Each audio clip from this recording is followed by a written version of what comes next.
সরে যা, আমি বাইক নিয়ে যাচ্ছি, সরে যা সরে যা। যা ধাক্কা লেগে গেল তো, যা এবার আমি কি করব, আমি তোকে সরে যেতে বলেছিলাম না। ও দাদু দেখবে আসো দাদু।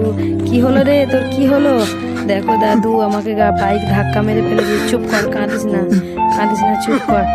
দেখছি আমি তোর একটা যে কোনো ব্যবস্থা করছি। দেখি যাই, জঙ্গলের দিকে যাই, জঙ্গলে থেকে একটা কাঠ কেটে ভালো করে কাঠটা তুলে নিই, পরিষ্কার করে তোর জন্য একটা ভালো দেখে সুন্দর পা তৈরি করেছি। দেখি চল দিই তাকে, দেখ তোর জন্য আমি কত সুন্দর পা তৈরি করেছি। দেখ তুই হেঁটে দেখ কিরম লাগে। হ্যাঁ দাদু ঠিক আছে, চলো আজকে তার ব্যবস্থা করছি। আমার পা ভেঙে দিয়ে চলে গেছে, ওর ব্যবস্থা করছি। খুব বাচ্চা করে মেরেছি, তাকে আজকে সমুদ্রে ফেলে দিয়ে আসবো। তুই আমার পা ভেঙে দিয়েছে, আমার অনেক কষ্ট হচ্ছে।